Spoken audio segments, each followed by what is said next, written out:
तो आज का हमारा टॉपिक ऑफ डिस्कशन है Gettier problem in the philosophy in the epistemology. ज्ञान मीमांसा में गेटियर समस्या क्या है। 1963 में इंग्लिश फिलोसोफर एडमंड गेटियर ने अपना एक 3 पेज का पेपर पब्लिश किया। पेपर का टाइटल था is justified true belief knowledge.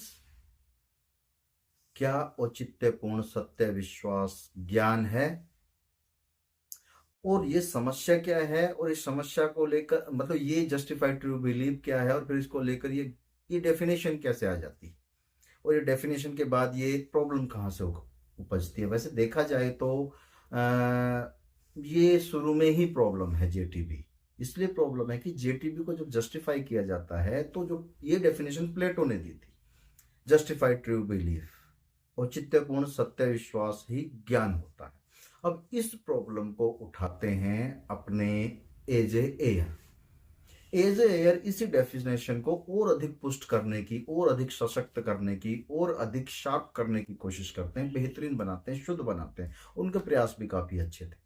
उन्होंने बिलीफ, ट्रुथ और जस्टिफिकेशन तीनों को एक साथ रख के इस ज्ञान को फिर से रीडिफाइन किया, परिभाषित किया। अब ये तो लगभग सबको पता ही है जेटीबी क्या है, जो भी फिलोसोफर फील्ड के हैं, कि अगर कोई ज्ञान ऐसा है, कोई कथन ऐसा है, कोई प्रोपोजिशन ऐसी है, कोई स्टेटमेंट ऐसी है जिसमें कुछ सूचना दी जा रही है और वो सत्य है, उसमें विश्वास किया जा सकता है, लोगों का उसमें विश्वास, और विश्वास के पीछे जस्टिफिकेशन। उदाहरण के रूप में सुबह उठे, बाहर देखा तो सड़क गीली थी, दूर तक सड़क गीली थी। और सड़क गीली तभी हो सकती है जब रात को बारिश हुई। तो ज्ञान क्या है? रात को बारिश हुई थी, बारिश होते हुए नहीं देखी हमने, हमने सड़क को गीला देखा और कहा कि रात को बारिश हुई थी। अब रात को वर्षा हुई थी, इसका ये सत्य है। सत्य होने का क्या प्रमाण है? इसमें हमारा विश्वास है। विश्वास के पीछे जस्टिफिकेशन क्या है? सड़क गीली है पूरी की पूरी, दूसरे भी एरिया गीले पड़े हैं, तो गीला तो एक ही कारण से हो सकता है कि रात को वर्षा हुई थी। तो ये सिद्ध हो जाता है कि रात को वर्षा हुई थी। तो ये स्टेटमेंट कि रात को वर्षा हुई थी, इसमें विश्वास करने का हमारे पास पूरा आधार है, क्योंकि इसका जस्टिफिकेशन है, और जस्टिफिकेशन से ये निकल के आता है कि रात को वर्षा हुई थी। ये सत्य है, वरना सड़क गीली नहीं हो सकती थी, क्योंकि सड़क के गीली होने के बीच में और वर्षा के होने के बीच में एक संबंध है, जो संबंध इन्हीं दोनों के बीच में हो सकता है। इसीलिए ये जेटीबी निकल के आता है। इस जस्टिफाइड ट्रू बिलीफ जेटीबी को एजे एयर ने बहुत शार्प किया, बहुत अधिक शार्प किया, बहुत अच्छी डेफिनेशन, मतलब बहुत अच्छा सा जस्टिफिकेशन इसके लिए दिया। बहुत अच्छा इसका एनालिसिस किया अपनी पुस्तक प्रॉब्लम ऑफ नॉलेज में। प्रॉब्लम ये है कि ये नॉलेज सिंथेटिक होती है। एजे एयर जो है एनालिटिकल नॉलेज को अलग कर देते हैं, इसको सिंथेटिक करते हैं, लेकिन वो मानते हैं कि हमारा काम तो सिंथेटिक ज्ञान से ही चलता है। हमारा ज्ञान तो इस जगत के तथ्यात्मक ज्ञान से ही चलता है, मैटर्स ऑफ फैक्ट से ही चलता है, इंपीरिकल नॉलेज से ही चलता है, अनुभवजन्य ज्ञान से ही हमारा काम चलता है, और हमारे लिए ज्ञान तो यही है। क्योंकि ये तो विटगेंस्टाइन पहले ही प्रूव कर चुके थे कि जो टोटोलॉजी होती है वो कोई ज्ञान नहीं होती है, वो अपना ही रिपीटिशन होती है। तो मैथमेटिक्स आपको कोई नया ज्ञान नहीं देता है, लॉजिक आपको कोई नया ज्ञान नहीं देता है। नया ज्ञान आपके लिए आता है तो इसी सिंथेटिक वर्ल्ड से आता है, इसी इंपेरिकल वर्ल्ड, इसी अनुभवजन्य जगत से आता है। तो वास्तव में जो अनुभवजन्य जगत का ज्ञान है ये तो सिंथेटिक है, संश्लेषणात्मक है, तो ये पूर्ण सत्य तो कभी हो ही नहीं सकता। इसमें कहीं ना कहीं कोई प्रॉब्लम रहेगी। तो एजे एयर ने उन प्रॉब्लम्स को दूर करने के लिए कुछ शर्तें बताई, जिसमें से उन्होंने एक आखिरी शर्त बताई, प्रैग्मेटिक अप्रोच। ज्ञान कैसा भी हो, उस ज्ञान को आपको, अगर उस ज्ञान से आपको व्यवहारिक सफलता मिलती है तो उसको स्वीकार करने में कोई दिक्कत नहीं है, कोई समस्या नहीं है, उसे सर्टेन स्वीकार किया जा सकता है, वो एक्सेप्टेबल है एज ए नॉलेज। चाहे उसके लिए जस्टिफिकेशन डायरेक्टली दिया जाए या नहीं दिया जाए, ये एक ही तरीका बचता है फिर हमारे पास कि हम उसकी व्यवहारिक सफलता देखें। और इसके लिए उसने लॉटरी के, सट्टा वगैरह के, या जो भी हैं जो अनुमान लगाते हैं, तुकबंदी करते हैं और उससे वो सफल हो जाते हैं, तो वो उसे कहते हैं कि ये एक्सेप्टेबल है। चाहे सामने वाले के पास कोई भी उसका जस्टिफिकेशन ना हो, लेकिन किसी भी माध्यम से वो पहुंचा और उससे हमें व्यवहारिक सफलता मिलती है, तो that is acceptable. Acceptable as a true knowledge, certain. अब समस्या यह आती है कि जेटीबी, लेकिन फिर भी ये मानते हैं कि अगर जेटीबी हो जाता है, जस्टिफाइड ट्रू बिलीफ हो जाता है, जिसमें जस्टिफिकेशन है, तो उसे ज्ञान को स्वीकार करने में कोई दिक्कत नहीं है, उसमें निश्चितता है, बेशक उसमें नेसेसिटी नहीं है पर सर्टेनिटी है। इसी जेटीबी को चैलेंज करते हैं एडमंड गेटियर 1963 के अपने आर्टिकल में। गेटियर कहते हैं कि हो सकता है कोई ज्ञान ऐसा है, कोई कथन ऐसा है, कोई सूचना ऐसी, कोई स्टेटमेंट ऐसी है जिसको स्वीकार करने के लिए हमारे पास जस्टिफिकेशन भी है, वो ट्रुथ भी है और उसमें हमारा विश्वास भी है, फिर भी वो ज्ञान न हो तो फिर भी बहुत सी चीजें ऐसी हो सकती है जो उसे ज्ञान नहीं होने देती। वहां पे लक सहयोग कर सकता है, वो कुछ पॉइंट उठाते हैं, लक सहयोग कर सकता है वहां पे, एक्सीडेंटली वो हमारे लिए कामयाब हो सकता है, एक्सीडेंटली हमारे लिए वो पूरी तरह तीनों कंडीशन पूरी करके हमारे लिए काम कर सकता है, पर फिर भी वो ज्ञान नहीं हुआ तो, या वो इल्यूजन बेस्ड हो सकता है। इसमें वो दो तीन बहुत अच्छे एग्जाम्पल उठाते हैं, जिसमें से एक एग्जाम्पल है जॉन्स, ब्राउन और स्मिथ का। वो कहते हैं कि ब्राउन दो कैरेक्टर जो हैं जो इंटरव्यू देने के लिए जाता है, और एक कैरेक्टर उस कंपनी में सुपरिटेंडेंट होता है जहां पे उसे सिलेक्शन करना है किसी एक का। उस एग्जाम्पल में तीन कैरेक्टर हैं, जॉन्स, ब्राउन और स्मिथ। स्मिथ और ब्राउन इंटरव्यू देने के लिए गए हैं, और जॉन्स उस कंपनी में जिसमें वो इंटरव्यू देने के लिए गए हैं वहां पे एक सुपरिटेंडेंट है। तो जॉन्स जो है ब्राउन और स्मिथ को, यानी जो स्मिथ के साथ जॉन्स ने कुछ जो भी है वो उसका विश्वसनीय है, वो अंदर से सूचना स्मिथ के पास आ जाती है। स्मिथ के पास सूचना आती है कि सिलेक्शन उसका होगा, जोन्स ने बताया है क्योंकि वो सुपरिटेंडेंट है, सिलेक्शन उसे ही करना है, सिलेक्शन उसका होगा जिसके जेब में 10 सिक्के हैं, 10 कॉइन्स हैं।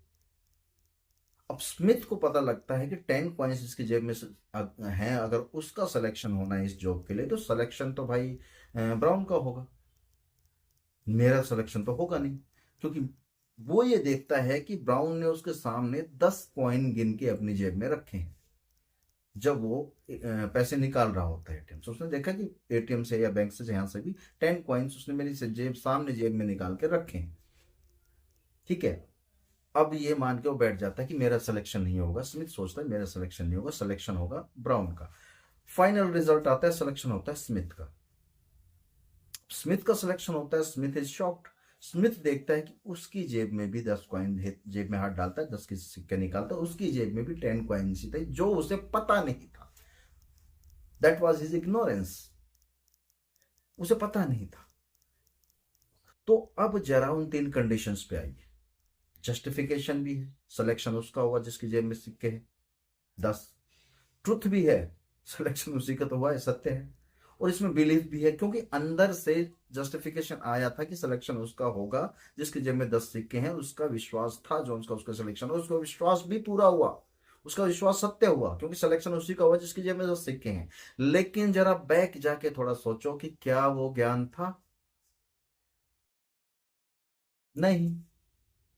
स्मिथ ने तो ब्राउन का सिलेक्शन सोच लिया था ना, तो ज्ञान नहीं था, सिलेक्शन तो उसका खुद का हुआ। तो जस्टिफिकेशन, ट्रुथ, बिलीफ तीनों बाद में भी अवेलेबल है और बिल्कुल सही है, कोई दिक्कत नहीं है।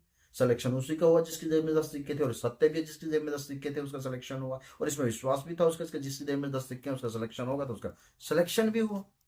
पर यह क्या ज्ञान था? नहीं। गेटर इसी तरह से उठाते हैं कि पता नहीं हमारे कितने ज्ञान हैं, कितने स्टेटमेंट्स हैं, प्रोपोजिशंस हैं जिनको हम सत्य माने बैठे हैं, ज्ञान माने बैठे हैं, और उनके पीछे हमारे पास जस्टिफिकेशन, ट्रू बिलीफ भी है, पर क्या पता वो ज्ञान है ही नहीं, उन्हें हम कुछ और ही समझे बैठे। चलो ये एग्जाम्पल तो वो है जिसमें ये समस्या खुलकर सामने आ जाती है और बाद में पता लगता है कि यह ज्ञान नहीं था। इंडियन फिलोसॉफी में 7वीं 8वीं सदी में एक फिलोसोफर हुए, बुद्धिस्ट फिलोसोफर हुए जिनका नाम हुआ धर्मोत्तर। धर्मोत्तर ने कुछ इसी तरह की प्रॉब्लम उठाई अनुमान प्रमाण के ऊपर, जो कि न्याय का या पूरी इंडियन फिलोसॉफी का अनुमान प्रमाण माना जाता है। अनुमान प्रमाण के ऊपर उन्होंने इसी तरह का एक आरोप लगाया, और उसका भी वास्तव में समाधान नहीं है, वो इसी तरह का है, कुछ मिलता जुलता। सपोज धर्मोत्तर कहते हैं कि अनुमान प्रमाण का जो बेस है, जो फंडामेंटल नियम है वो क्या है, जो चीज है उस जिस पर अनुमान प्रमाण निर्भर करता है वो क्या है, तो वो नियम है व्याप्ति। अनुमान प्रमाण का मतलब है व्याप्ति का नियम। जैसे हम कहें कि पर्वत में धुआं है तो पर्वत में आग है, क्योंकि जहां जहां धुआं होता है वहां वहां आग है। पर्वत में भी धुआं है अतः पर्वत में आग है, क्योंकि यहाँ पे व्याप्ति का नियम काम कर रहा है। व्याप्ति नियम क्या होता है? व्याप्ति नियम साचर्य नियम होता है, इनएविटेबल लॉ है नेचर में। यानी ये चीज ये कभी टल ही नहीं सकता, इसका कोई अपवाद नहीं है। लाइक धुआं जहां जहां होगा वो आग से ही होगा। धुआं बिना आग के, बिना अग्नि के आ ही नहीं सकता, क्योंकि धुएं की उत्पत्ति होती ही अग्नि से, बिना अग्नि के धुएं की उत्पत्ति होने का कोई प्रश्न नहीं। तो यदि धुआं है तो अग्नि आएगी ही आएगी, ये इनएविटेबल है। ये मतलब इसका कोई ये सर्टेन है, ये नेसेसरी है। धुआं आएगा तो अग्नि से ही आएगा। ये व्याप्ति का नियम कहलाता है, जिसका कोई अपवाद नहीं, जो कभी टाला नहीं जा सके। तो व्याप्ति का नियम ही अनुमान प्रमाण का आधार होता है। तो इसमें धर्मोत्तर प्रश्न उठाते हैं कि सपोज, मैं एक उदाहरण देते हैं कि सपोज मैं एक नदी से नहा के निकला हूं और मुझे ठंड लग रही है, और 1-2 किलोमीटर दूर मैं देखता हूँ झोंपड़ी है, और उस झोंपड़ी की छत पर मैं देखता हूँ, झोंपड़ी के जो ऊपर है वो बादल धुआं दिखाई देता है मुझे। उस धुएं को देखकर मैं अनुमान लगाता हूँ कि ये तो धुआं, जहां जहां धुआं है वहां वहां अग्नि है। तो यहाँ धुआं दिखाई दे रहा है तो निश्चित रूप से अग्नि मिलेगी। तो चलता हूँ मैं वहां पे, तप लूंगा थोड़ा और फिर निकल जाऊंगा मैं अपना, जहां मुझे मेरा रास्ते पे जहाँ पे जाना है। तो धर्मोत्तर जो कहते हैं कि वो व्यक्ति उस धुएं के पास जाता है, और वो 1-2 किलोमीटर दूर झोंपड़ी होती है। तो जब तक वो वहां पहुंचता है, अंदर जाता है, तो देखता है चूल्हे में अग्नि जल रही है, और वो हाथ तपता है, अपना गर्म होता है और घर चला जाता है। उसने जो माना था वो सत्य था, वो सत्य प्रूव, जस्टिफिकेशन भी है उसके पास कि जहां जहां धुआं है वहां अग्नि होगी। सत्य भी है, उसे अग्नि मिली भी, और उसका विश्वास भी सिद्ध हुआ, क्योंकि उसका विश्वास था इस जस्टिफिकेशन में, वो प्रूव हुआ। अब धर्मोत्तर कहता है थोड़ा बैकग्राउंड में आओ। उस व्यक्ति को नहीं पता, मैं इस प्रॉब्लम को थोड़ा सा रियलिटी से रिलेट कर रहा हूं। उस व्यक्ति को नहीं पता कि उस दिन जो हुआ था वो वही मान के बैठा है जो सत्य है। उस व्यक्ति को नहीं पता कि उस दिन क्या हुआ था, और वो व्यक्ति जीवन भर इसे एक्सेप्ट करके, स्वीकार करके, इसे ज्ञान मानते हुए अपनी जीवन यात्रा पूरी कर चुका है। ऐसे बहुत से लोग हमारे हिस्ट्री में जीवन यात्राएं पूरी कर चुके हैं। अब कोई आधार नहीं है उस व्यक्ति को वापस लाके बताने की कि हुआ क्या था, हुआ क्या था। धर्मोत्तर कहता है कि जब वो व्यक्ति नदी से निकला और वो झोंपड़ी में बाहर दूर धुआं देखता है, उस वक्त होता क्या है कि उस झोंपड़ी के अंदर जो व्यक्ति था उसने मांस निकाला हुआ था पकाने के लिए, कच्चा मांस रखा हुआ था बर्तन में धोकर। तो उस मांस की जो बदबू थी, उस बदबू के कारण उस झोंपड़ी के ऊपर ढेर सारे मच्छर, कीट पतंगे आ गए थे, और बहुत बड़ी मात्रा में। और वो बहुत बड़ी मात्रा में इतने गहरे दिखाई दे रहे थे कि दूर से देखने पर एग्जैक्टली एक एक यूनिट नहीं दिखाई देती, वो मिले हुए दिखाई देते। तो उसे लगा ये धुआं है, और उसे वो धुआं मानकर उधर की तरफ चल देता थे, तो वो मच्छर। अब वो जब जाता है धुआं मान के उसे वहां तक, तब तक होता क्या है, 15-20 मिनट उसे लगे। तब तक अगले 5 मिनट में उसने क्या किया कि उस मांस को उसने पकने के लिए चढ़ा दिया, अग्नि जला दी, और धुआं झोंपड़ी से निकलने लगा। अब जब वो व्यक्ति वहां पहुंचता तो उसे जब सामने देखता है अग्नि मिलती है, वो तब तक चला जाता है। अब ये बात उस व्यक्ति को कौन समझाए कि तूने जो देखा था वो धुआं नहीं था। तू जिसे धुआं मानकर वहां गया था, तुझे अग्नि मिली थी, वो सिर्फ एक कोइंसिडेंस था। तुझे इल्यूजन हुआ था मच्छर को धुआं समझने का। तो क्या ये ज्ञान था? नहीं, दैट इज नॉट नॉलेज। तो हाउ कुड वी डिसाइड? हमारी हिस्ट्री की पता नहीं कितनी ज्ञान है, कितनी नॉलेज है, मानव जाति का इतिहास का जो बीत गया है, जो लोग मर गए हैं, खत्म हो गए हैं, वहां पे क्या हुआ था और हम क्या माने बैठे हैं। और जो हम माने बैठे हैं उसमें हम जस्टिफिकेशन देख लेते हैं, ट्रुथ देख लेते हैं, बिलीफ देख लेते हैं, बस सत्य माने बैठे हैं। पता नहीं कौन सी गेटियर प्रॉब्लम वहां पे हुई। ये प्रॉब्लम इतनी इंपॉर्टेंट क्यों है? ये प्रॉब्लम इतनी इंपॉर्टेंट इसलिए है कि हमारे ज्ञान की बहुत सी प्रॉब्लम गेटियर प्रॉब्लम, हमारी रिलीजियस बुक्स की, हिस्टोरिकल वॉर्स की, हिस्टोरिकल पॉलिटिक्स की, और बहुत सी प्रॉब्लम्स हैं जो दफन हो गई, और हमें किसी न किसी रूप में उनको सत्य स्वीकार किए बैठे। मैंने पहले भी बताया हुआ है कि अलबामा अमेरिका का एक स्टेट, वहां की बायोलॉजी की किताब के ऊपर लिखा हुआ है कि when the first man was appeared on this earth there was no one, therefore all the theories about the creation of life on this earth are just theories, they are not the facts. भाई जब पहला मनुष्य धरती पे उत्पन्न हुआ था उस वक्त इस धरती पे और कोई दूसरा नहीं था, इसलिए मनुष्य जाति के इस धरती पे जीवन की उत्पत्ति के जितने भी सिद्धांत हैं वो सारे के सारे थियरीज हैं, सिद्धांत हैं, तथ्य नहीं। तो जो चीज खत्म हो गई है उसको, उसके लिए अगर कुछ लिखा हुआ है या बताया गया, हमें बताया जाता है, तो उसके सत्य होने के हमारे पास कोई प्रमाण नहीं है, बस हम उसे स्वीकार किए हुए हैं, हम उसमें जस्टिफिकेशन ट्रू और बिलीफ भी देख रहे हैं। और हमारे जस्टिफिकेशन के लिए हमारे पास सिवाय हमारे रिलीजियस बुक्स या हिस्टोरिकल बुक्स के अलावा कोई जस्टिफिकेशन नहीं। क्या हुआ था उस किताब में लिखा है। किताब में लिखने वाला पता नहीं कौन सी गैटियर प्रॉब्लम में फंसा हुआ था, पता नहीं उसे कौन सा हेलुसिनेशन हुआ था, पता नहीं उसे कौन सा इल्यूजन हुआ था, कौन सा भ्रम हुआ था कि उस भ्रम को उसने सत्य मान के लिख दिया। लाइक जैसा उस नदी में नहाने वाले व्यक्ति को हुआ था, मच्छर उससे धुआं प्रतीत हुए और उसे सामने गए आग में। पता नहीं कौन सी घटना उसके साथ घटी थी। Most of the religious problems myths, पता नहीं कितनी मिथ हमारी इसी तरह की जिन्हें हम सत्य माने बैठे। पता नहीं सामने वाले ने जो जिसने लिखा उसे कौन सा हेलुसिनेशन हुआ था, उसे कौन सा इल्यूजन हुआ था, कौन से भ्रम में वो आया था। तो गैटियर प्रॉब्लम ज्ञान मीमांसा की एक बहुत ही कॉम्प्लिकेटेड और चैलेंजिंग प्रॉब्लम है जिसका सॉल्यूशन नहीं है। और सॉल्यूशन इसलिए नहीं है कि हमारे पास जस्टिफिकेशन की कमी है। हम भ्रम को दूर करने का कोई रास्ता नहीं निकाल पाते।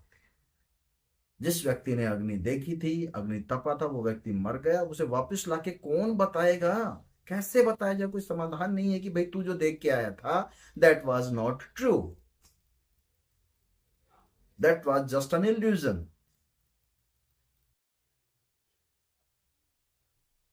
और ऐसे कितने ही लोग बीत गए जो किसी न किसी तरह का इल्यूजन अपने दिमाग में, अपनी बुद्धि में रख के उन किताबों में डाल डाल के लिख लिख के चले गए।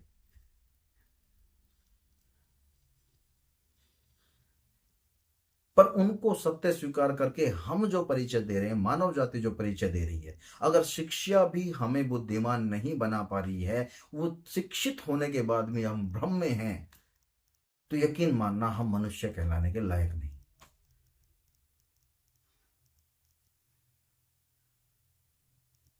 मनुष्य जाति 90% मनुष्य जाति आज भी गैटियर प्रॉब्लम में फंसी हुई है। इससे बाहर आने की आवश्यकता है। हमें समझने की जरूरत है कि जो हम माने बैठे हैं, स्वीकारे बैठे हैं, उसमें प्रॉब्लम्स हो सकती हैं।